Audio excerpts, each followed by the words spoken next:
مسیح خداوند کے زندہ اور جلالی نام میں آپ تمام بہنوں اور بھائیوں کی سلامتی ہو۔ دوستو، آج کی اس ویڈیو میں روح القدس کے متعلق 10 آیات پیش کروں گا۔ تو دوستو، آپ سے بس اتنی سی گزارش ہے کہ پلیز ویڈیو کو مکمل دیکھا کریں۔ بہت شکریہ۔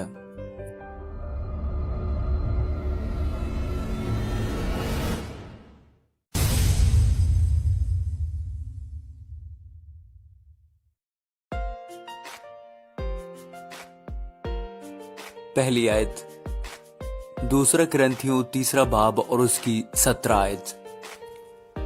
اور خداوند روح ہے، اور جہاں کہیں خدا کا روح ہے وہاں آزادی ہے۔ دوسری آیت، رومیو 15 باب اور اس کی 13 آیت۔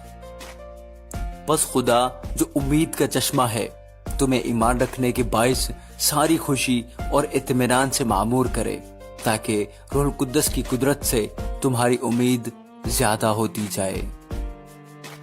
تیسری آیت، پہلا کرنتھیوں 6 باب اور اس کی 19 اور 20 آیت۔ کیا تم نہیں جانتے کہ تمہارا بدن روح القدس کا مقدس ہے جو تم میں بسا ہوا ہے اور تم کو خدا کی طرف سے ملا ہے، اور تم اپنے نہیں کیونکہ قیمت سے خریدے گئے ہو، پس اپنے بدن سے خدا کا جلال ظاہر کرو۔ چوتھی آیت، یوحنا 14 باب 16 اور 17 آیت۔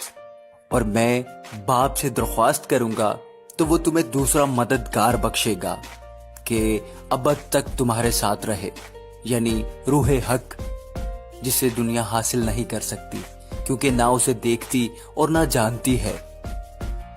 تم اسے جانتے ہو کیونکہ وہ تمہارے ساتھ رہتا ہے اور تمہارے اندر ہوگا۔ آمین۔ پانچویں آیت، یوحنا 14 باب اور 26ویں آیت۔ لیکن مددگار یعنی روح القدس جسے باپ میرے نام سے بھیجے گا، وہی تمہیں سب باتیں سکھائے گا، اور جو کچھ میں نے تم سے کہا ہے وہ سب تمہیں یاد دلائے گا۔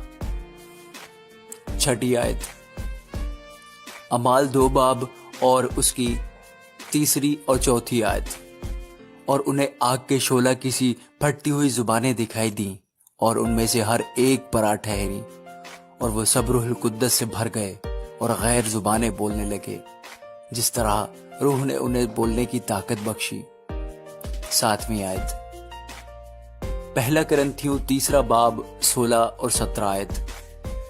کیا تم نہیں جانتے کہ تم خدا کا مقدس ہو اور خدا کا روح تم میں بسا ہوا ہے؟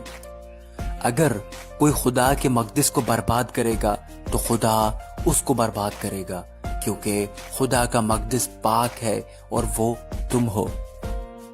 8ویں آیت، رومیو 5 باب اور اس کی 5ویں آیت۔ اور امید سے شرمندگی حاصل نہیں ہوتی، کیونکہ روح القدس جو ہم کو بخشا گیا ہے اس کے وسیلہ سے خدا کی محبت ہمارے دلوں میں ڈالی گئی ہے۔ 9ویں آیت، لوکا 11 باب اور 13 آیت۔ پس جب تم برے ہو کر اپنے بچوں کو اچھی چیزیں دینا جانتے ہو تو آسمانی باپ مانگنے والوں کو روح القدس کیوں نہ دے گا۔ تو چلیے دوستو 10ویں اور آخری آیت کی جانب بڑھتے ہیں۔ 10ویں آیت ہے افسیوں 4 باب اور 30 آیت۔ اور خدا کے پاک روح کو رنجیدہ نہ کرو، جس سے تم پر مخلصی کے دن کے لیے مہر ہوئی۔ آمین۔ God bless you all.